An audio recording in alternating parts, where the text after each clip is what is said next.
मैं राम गणेश सर आप लोगों के बीच प्रकाश के अपवर्तन के स्नेल का नियम को लेकर आया हूं, जो नियम बहुत ही महत्वपूर्ण है, बहुत महत्वपूर्ण है। इस नियम के सहायता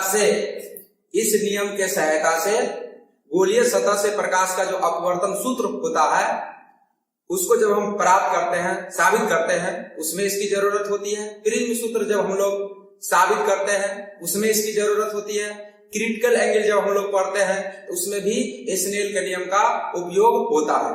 इसलिए यह जो है स्नेल का नियम बहुत इंपॉर्टेंट है। इसको किसी भी एंगल से आप छोड़े नहीं।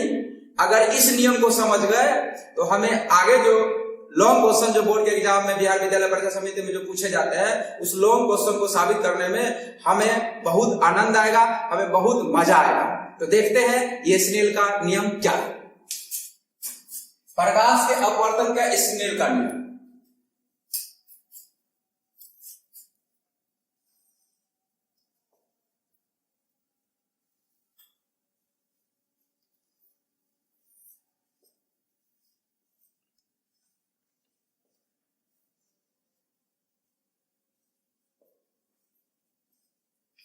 ज्यादातर क्या होगा कि हम लोग स्नेल का नियम जो लिखेंगे वो एकदम एक तरह से जादू है कि ये फिगर बना हुआ है। जब भी स्नेल का नियम हम लोग लिखेंगे तो वो फिगर बना हुआ रहेगा।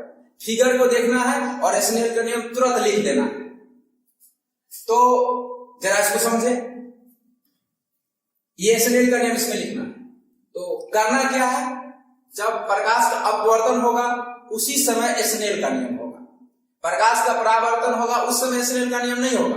जब प्रकाश का अपवर्तन होगा उस समय स्नेल का नियम होता है। तो यह क्या नियम होता है? जब प्रकाश का अपवर्तन होगा, गौर करें, जब प्रकाश का अपवर्तन होता है तब आपतन कोण होता है और अपवर्तन कोण होता है। आपतन कोण होता है तो वह किसी माध्यम में होगा, अपवर्तन कोण होगा तो वह भी किसी माध्यम में होगा।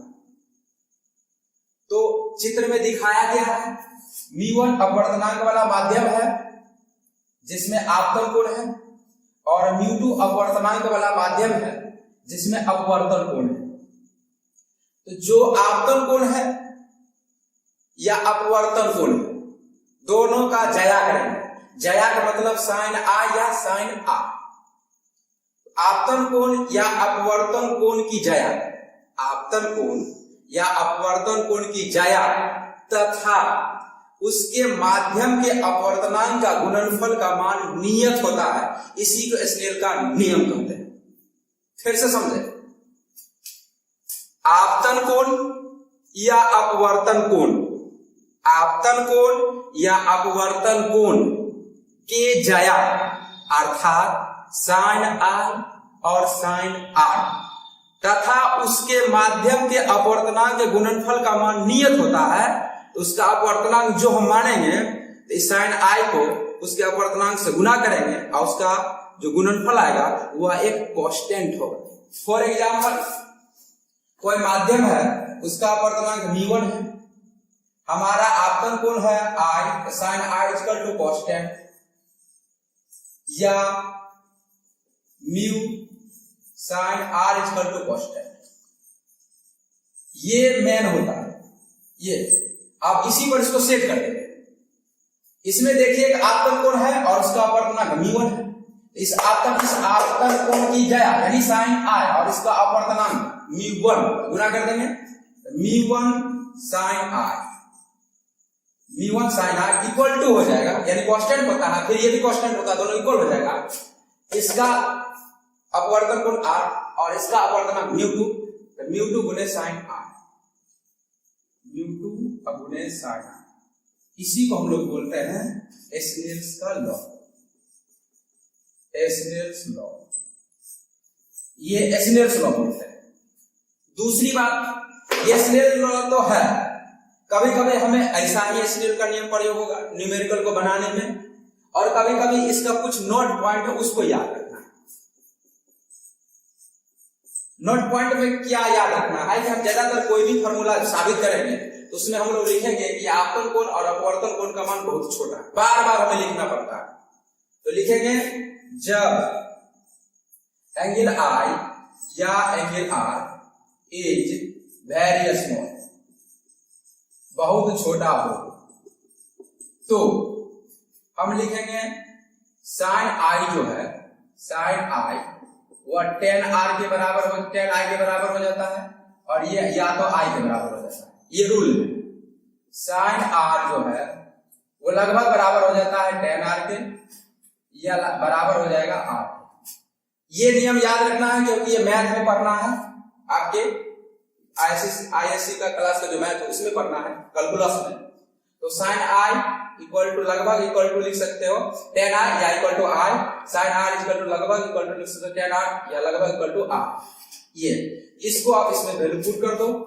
पुट करोगे तो कभी कभी हमें क्वेश्चन आएगा μ1 r इक्वल टू μ2 r। ये कैसे होगा?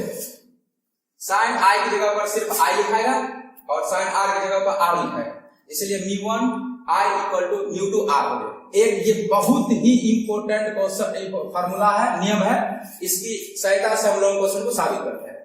इसी प्रकार आप इसमें लिख सकते हैं μ1 tan i equal to μ2 tan r।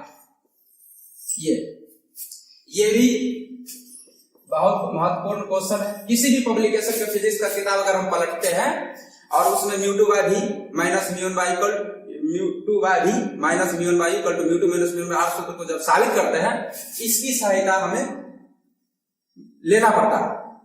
फिर जो सूत्र जब साबित करते हैं तो इसकी सहायता लेना पड़ता है, इसलिए हम इसको भी नहीं छोड़ेंगे। μ1 sin i equal to μ2 sin r। ये जो तीनों जो ये नियम है, एक ही नियम है, स्नेल का नियम ही, लेकिन अलग अलग जगह पर या अलग अलग तरह से सेट होता है। जैसे अगर आपकी शादी हो गई और आप अगर हमारे क्लासरूम में बैठे हुए रहते तो मेरे लिए स्टूडेंट कहलाए, तो यहाँ पर स्टूडेंट हुआ, और ससुराल में चले गए तो वहां पर किसी के लिए पतिदेव कहलाइएगा, लेकिन किसी के लिए जीजाजी भी कहलाइएगा। तो आप ही हैं, लेकिन अलग अलग जगह पर जाने पर आपका नाम अलग अलग चीज है, अलग अलग तरह से आप बिहेव करते हैं। ठीक उसी प्रकार ये स्नेल का नियम है। कुछ जगह पर फॉर्मूला जब साबित करेंगे तो वहां पर इस तरह का बिहेव करेगा, व्यवहार करेगा, हम इस तरह का उपयोग करेंगे। कहीं पर कोई व्यंजक प्रूफ करेंगे तो इस तरह का बिहेव करेगा, इस तरह का उपयोग करेंगे, और कहीं पर जब कोई फॉर्मूला साबित करेंगे तो इस तरह का बिहेव करेंगे, व्यवहार करेंगे।